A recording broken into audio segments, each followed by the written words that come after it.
MMAfighting.com in Abu Dhabi, and the eagle has soared. Khabib Nurmagomedov has defended his lightweight championship belt, unified the titles, of course, in his bout with Dustin Poirier in the main event of UFC 242. We started this adventure all the way back in June at a press conference in London, and here we are now putting the finishing touches to UFC 242. But first of all, I'm joined by Louise Green of MMA Crazy. You'll remember from our press conference back in June. But Louise, what I'd say to you first is, what the big takeaway for me here is, it's like Khabib has amplified his status as a superstar here. We know after UFC 229 back in October, I mean, he definitely was put on the map. But really today, he got that the hometown welcome, although it wasn't in his home. But it feels like the world really can see him as a superstar now. Is that how you feel about it? Yeah, I mean, I knew we all knew he was going to be a superstar over here anyway, just because of the kind of, I mean, he's been on victory tours in Dubai, and obviously he is a Muslim fighter, and so they have embraced him as one of their own. And it did definitely feel on the run up to this fight, especially being in Abu Dhabi, that he was this massive, massive superstar. And he was, I suppose, representing the whole of the Arab countries as a Muslim, as a Muslim champion. And now 28-0, I mean, absolutely, it's incredible. Unstoppable. And even bigger star over here in the Arab countries, but also, back home as well and across the world. It was really amazing to me when I walked outside and I sat down for that main event, and the chants of Habib, Habib. It was incredible. Like, I mean, the atmosphere in that arena was sensational. I mean, it did remind me of McGregor in his prime, those New York shows, the Alvarez fight, back to the Diaz fight, Mendez. And really, it feels like it really means something to him too. I was a bit worried in the lead up to this fight because I felt like the pressure was getting to him, because he showed up for the media day, he didn't do any media, and I was kind of worried that, maybe he's buckling under the pressure slightly. But it does say something about this guy, that he can command that. He can go into these, huge partisan crowds and perform still. Was there any stage where you were kind of going, maybe there's an upset on the cards here? Yeah, well, do you know what? I don't know what it is now. You just don't know what's going to happen. And there's been so many big upsets. And I think people kind of had, I think they were in two minds about this fight. I mean, for me, definitely personally, kind of my heart was with Dustin. He had the determination, he had the power and the drive, and, his whole journey. But then my head would say Khabib, because, he's unstoppable. No one stopped him. We know how relentless and how dangerous he is on the ground. And you always think there's this just one little 1% that you just think anything could happen. But definitely going back to, him not being available at the media day, I mean, when you start to hear things like that, you start to get a little bit worried. Where's his mind at? Is the weight cut going okay? Obviously, you worry about the heat over here, time, how different things can play a factor into a fight like this. But I mean, he just proved us all wrong, didn't he? Or proved, all that of his supporters right. Of course, yeah. His performance is absolutely spectacular. I mean, I said it a few times now on Twitter and things, but it literally felt like his shots were so explosive. I thought he was going to go through the fence when I was out there, you know what I mean? And the fact that he could keep on doing this in the third round, he overcame a little bit of adversity, but really the only bit of adversity with Dustin Poirier's choke. But it felt like when he was in the arena, even when he was fainting, the crowd would be like, wow. Everything he did was just magic. I mean, Dana White said afterwards, he said he's maybe 2 fights off being the pound-for-pound best in the world. I mean, surely the guy has an argument now, right? I mean, considering what Poirier did against Holloway, he completely dominated him there. And then to see Khabib completely dominate Poirier, I mean, I think he has an argument. I mean, he said next week he wants to be in the top of the pound-for-pound charts. Do you think he probably deserves a place there? I mean, 28-0, I mean, come on. I don't see why not. There was also talks of, GSP as well. That's a fight that Khabib wants. There was a few names thrown in the hat there at that press conference. Yeah. And Dana even said sure to that possibility, so you never know.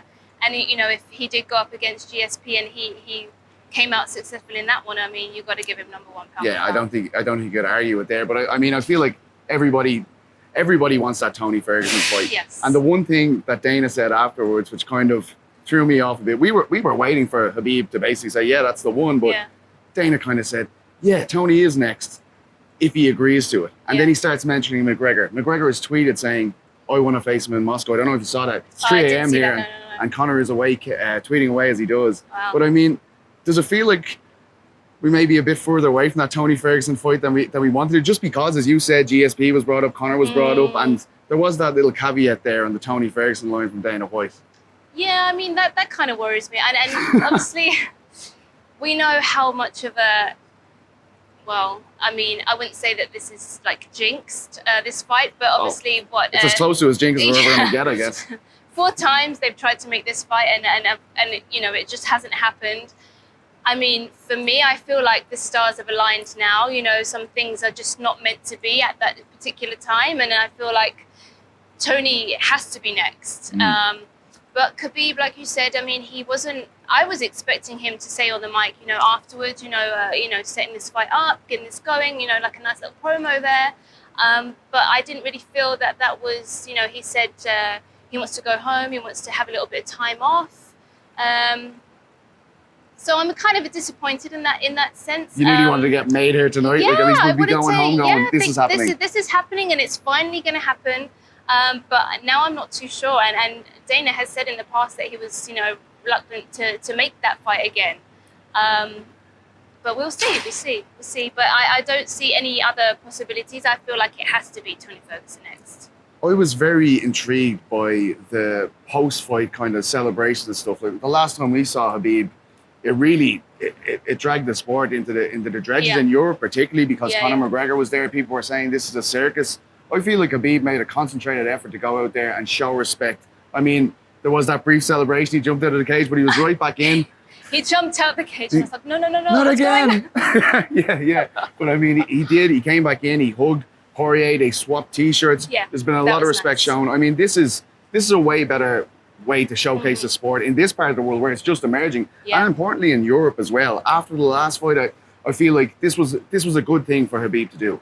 Yeah, and you know, they both do charity work. And even Khabib said, you know, this sport is all about respect. Martial arts is about respect. This is what it should be about. And I think it must have been refreshing for Khabib to not have to go through all of the trash talk, the insults. You know, it got so deep and so personal with him and McGregor. So I feel like it was refreshing for him to not have to deal with that. They both do a lot of charity work. Khabib was talking in the post-fight press conference about what he does, what Dustin does, and the respect that he has for Dustin because of that. And they will be working together to try and get. I think it's a well that they're building in Africa. Yes. And Dana White even said that he would match what Khabib will get for selling the T-shirt that he was wearing on Poirier's. And I think that's great. I mean, you know, like Khabib said, if you have the money to help people, then you do, you know, whatever you can to help people in need. And I think that's great. And it shows a great message. It's a great message. I feel like that was it. Like he was really trying to send a message like, I'm a good person. I'm not what you guys saw last time. Is that what you were getting as well? Yeah, definitely. And it's he wants to be a role model, and he definitely already is. But he wants to show, especially the younger generation, and I feel like probably a lot of fans in this market where, you know, UFC and mixed martial arts is quite new and it's quite emerging, that this is what the sport is about. And Dustin Poirier, I mean, I have a lot of respect for Dustin as it is, but I mean, for him to come out here in the post-fight press conference, he's come into this terrain, enemy soil, let's be honest, and he's been an absolute gentleman. I mean, he's been so good with the media. He seemed so happy all week, and he has this devastating loss, and he comes out here and he gets very emotional in front of us all, and you know, he stays out here, he answers all the questions he possibly can. I mean, the guy, it's very hard to have any more respect for the guy, but I feel like I do after that press conference, right? It was an amazing emotional scene. Yeah, I mean, I felt so bad that, you know, you could just see in his face how much this meant to him. And, you know, he's come a long way in this sport, and he's overcome a lot. And for him, he really, really believed that the stars were aligning for him tonight. And I think a lot of people actually believed that too. As the time went on, it was feeling like that. Of course. I mean, and you kind of get behind that. You get behind that struggle and that story, and it makes you believe. And I was, heartbroken for him. It means so much to him and to his family. But he's still young in the game. He'll come back. He'll learn from this, and we'll see him again. In Absolutely. the near future, definitely. We did the preview show with Shaheen Al-Shadi and described the temperature here as oppressively hot. I mean, even working back here, it's incredible. Like, you open the doors, you just get this blast of hot air. We saw Don Madge speak about it earlier tonight. Joanne Calderwood also spoke about it. Lots of fighters spoke about it. Yeah. I mean, the fact that these guys even got in there was incredible. I mean, I feel like this wasn't the venue they wanted to have it in. I mean, we know the arena is still under construction, but credit to the fighters here tonight. I mean, the heat is pretty staggering here, isn't it? I've never felt anything like this. I mean, you just walk out of the door and you feel like you're literally going into a steam room because the humidity is just crazy. And even just walking down the road is just like covered in sweat. We're ultra shiny right now. Yes. I could not imagine, especially because then you're thinking of, body heat, how many people are in that arena, the lights. I just couldn't imagine, having to fight, and especially having to fight 3 rounds or 5 rounds. Obviously, you didn't get that far, but the possibility of fighting 5 rounds in that kind of condition. And I don't know, but I don't know if that affected Dustin in any way. I mean, he did look like he was tiring a lot. But man, I mean, I think anybody would be pretty tired with Khabib on top of him, though, right? Yeah. It's obviously we go through the whole card, but there was a big groundbreaking moment here today. It was the first women's MMA fight in Abu Dhabi. We had 2, of course. You had Joanne Calderwood versus Andrea Lee, a fantastic fight that happened later on the night. But the first one was Sarah Moras v. Liana Jojoa. I mean, is this a significant moment? I feel it is, and especially with Dana talking about it afterwards, saying like, "Oh yeah, we'd love to put on a big main event here again." Like, I mean, do you feel like this is a big moment for Abu Dhabi and the Middle East? I think so, yeah, because I mean, it hasn't been done before. I think people have a lot of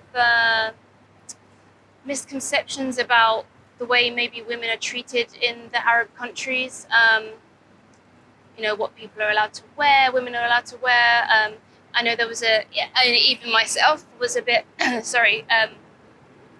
Bit cautious, unsure nearly, yeah. But I mean, here in Abu Dhabi, it's very relaxed. It's very cosmopolitan, and this is groundbreaking stuff. I mean, Sarah, who came out victorious tonight, she didn't realize at that moment how special it was until she was in it and got the victory and she made history and that's going to go down in the record books. And I mean, how amazing to be the first woman to win a UFC fight here in Abu Dhabi. I mean, that's massive. And for any kind of up and coming women that want to get into the sport, I mean, that just shows that, if you are from Arab countries and you want to get into fighting and that's something that you want to do, that it's a possibility, and anything is possible.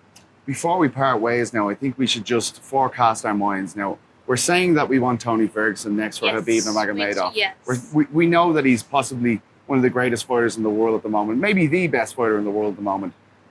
Based on the press conference, we have some, I don't know, we have a bit of a change of mind, ifs and buts there. Who do you think we're going to see Khabib Nurmagomedov in there against next?